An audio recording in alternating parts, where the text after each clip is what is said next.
नमस्कार बंधुरा मन किचेने आपनादेर स्वागत।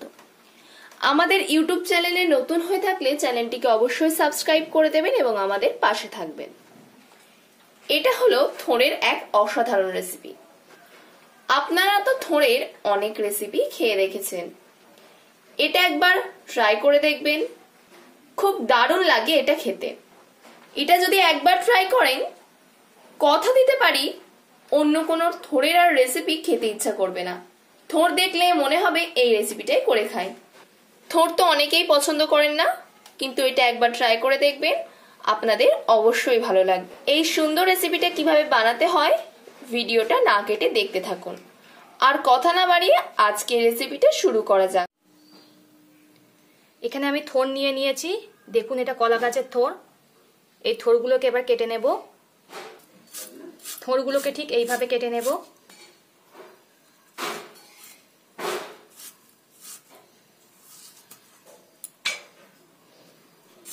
একদম কচি থোড় এগুলো।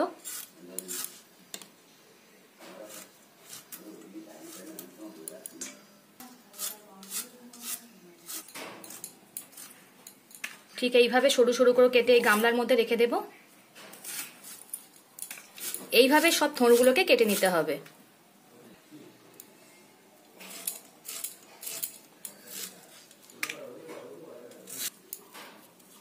এইভাবে ভেতরে যে সুতো সুতো আছে ওগুলো এমন ভাবে কেটে নিতে হবে।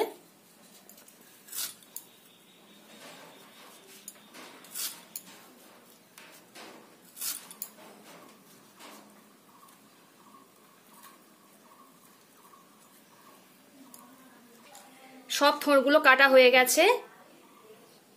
এতে দিয়ে দিতে হবে অল্প করে লবণ, এর সঙ্গে ভালো করে মাখিয়ে নিতে হবে।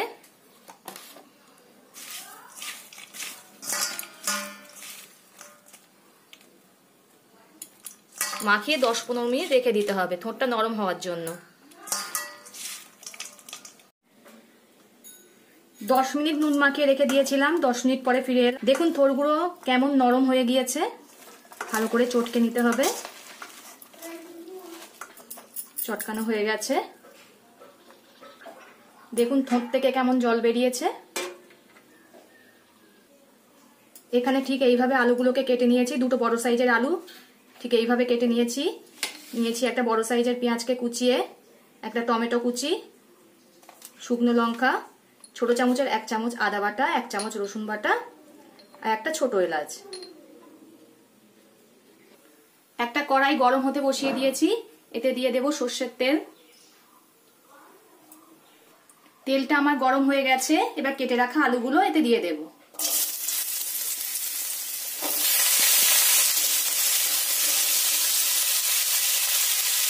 আলুগুলোকে লাল লাল করে ভেজে নেব। আলুতে দিয়ে দিতে হবে অল্প করে লবণ। আলু আমার ভাজা হয়ে গেছে, এবার আলুগুলোকে নামিয়ে নেব।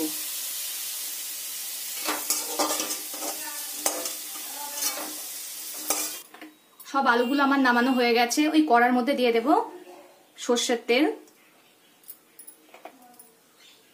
তেলটা গরম হয়ে গেছে, ওতে একটা শুকনো লঙ্কাকে মাঝখানতে এমন ভাবে ফাটিয়ে দিয়ে দেব।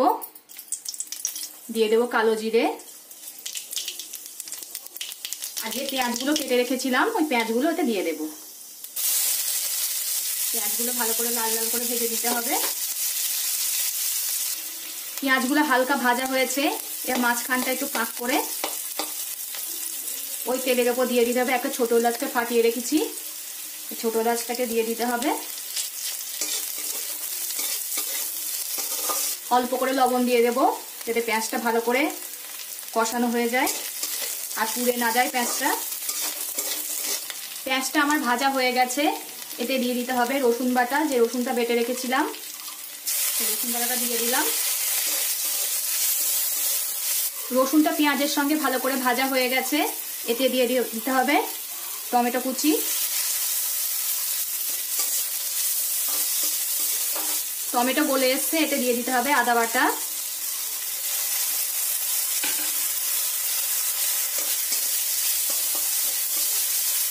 এতে দিয়ে দেব পরিমাণ মতো হলুদ গুঁড়ো, 1/2 চামচ কাশ্মীরি লঙ্কা গুঁড়ো, স্বাদ মতো লবণ,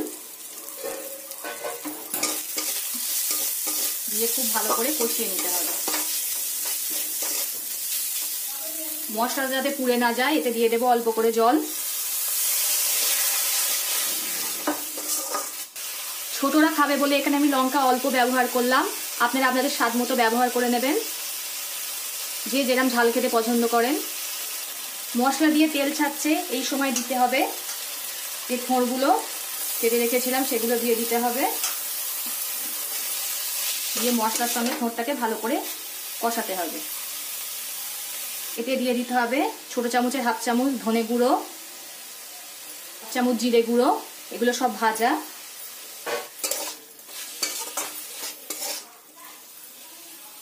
এতে দিয়ে দিতে হবে মেথি পাতা, এটা কাসুরি মেথি পাতা। থোড়ের সঙ্গে মশলাগুলো খুব ভালো করে কষানো হয়ে গেছে, এতে দিয়ে দিতে হবে ভেজে রাখা আলুগুলো।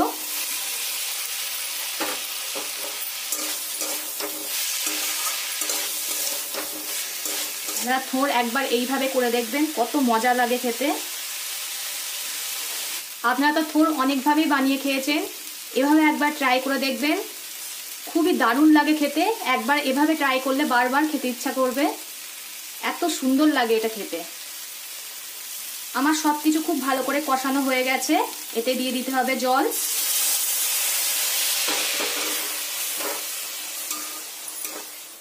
এবার ঝোলটাকে ফুটতে দেব। ঝোলটা ফুটছে, এতে দিয়ে দিতে হবে ছোট চামচের 1 চামচ চিনি।